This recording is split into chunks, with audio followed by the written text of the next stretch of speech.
Ouais, non, parce que c'était une histoire de Big Data apparemment. Alors... C'est quoi Big Dawa là? C'est moi Big Dawa? Non, c'est Big Data. C'est quoi Big Data? Je sais pas, mais on en parle souvent à la télé, c'est ce que je disais à ma compagne. Excusez-moi, je dois y aller. Ouais, vas-y, bouge. Alors oui, non, mais parce que Big Data...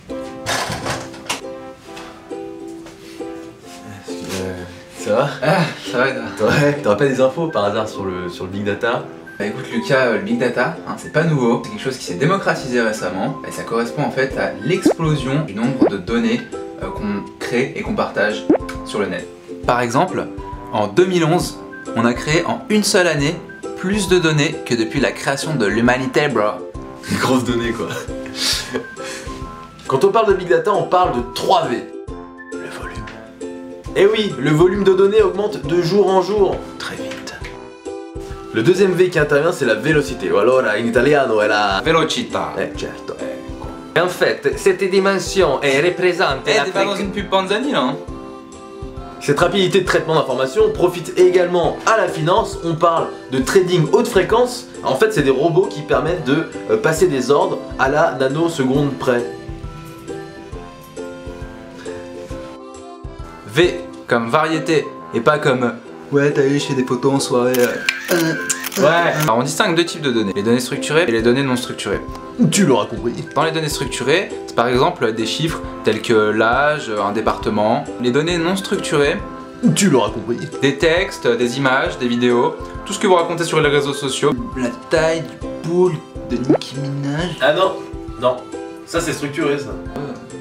On utilise des outils de collecte que l'on appelle outils d'indexation. Grosso modo... On n'avait pas dit avec son baril là, on a arrêté genre... excuse. Ce sont des outils qui analysent automatiquement tout ce qui passe sur internet. Et ces outils peuvent parfois être malveillants, on les appelle spam bots, puisque... Bah, ils collectent vos adresses électroniques, piquent votre argent et bien sûr tuent vos chats, oui, parce qu'un jour ma tante Thérèse m'a dit que... Oui, on va piquer mon argent. Et non, il n'y a pas que 3 V, il y en a un 4ème qui s'appelle la véracité, pour les puristes. Ils sont relous aussi là. Ouais mais... Puriste. La véracité, c'est un peu la validité de toutes les informations qui passent sur le web. Bien sûr, il y a de la désinformation. Demain, je mets que je suis président des États-Unis sur Twitter. Personne va me croire. Ma mère peut-être arrête avec ta balle de ping-pong, tu me fais chier. Ah, elle est moche, en plus elle est jaune. Tu crois que c'est un sport? Ta mère sait faire de toi? C'est ça que tu veux faire de ta vie? Bien sûr, cette dimension est la plus difficile à vérifier, hein. Évidemment, une information prend du temps à être vérifiée, hein. Donc il y a souvent des bugs. On parle souvent de bug data. Ah, c'est nul. Oh la vache.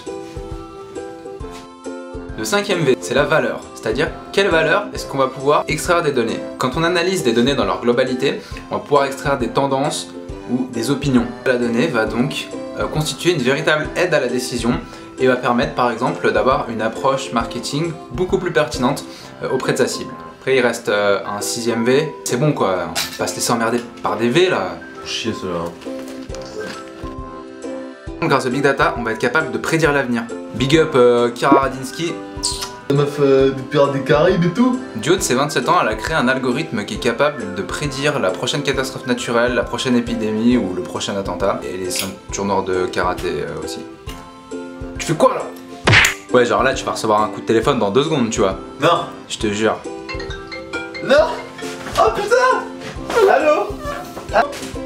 Aujourd'hui, on a des logiciels très performants d'analyse de données, tels que Watson d'IBM. Par exemple, un médecin va rentrer dans le logiciel toutes les informations concernant son patient, les symptômes dont il est victime, et le logiciel va lui proposer un diagnostic et la thérapie la plus appropriée.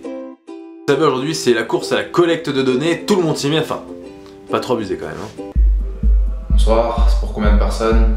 Je suis tout seul. Je suis désolé, mais ça va pas être possible ce soir, monsieur. Prenez une bouteille? Non. Il va falloir me donner votre adresse mail, votre numéro de téléphone, le nom de jeune fille de votre père, le nom de votre chat. Non, en fait, enfin, mon chat il est mort, il s'appelle Biscotte. C'est bon, t'as compris? Ouais, c'est cool, merci, hein, c'est bien clair dans ma tête, Big Data, tout ça. Allez, à la prochaine, hein.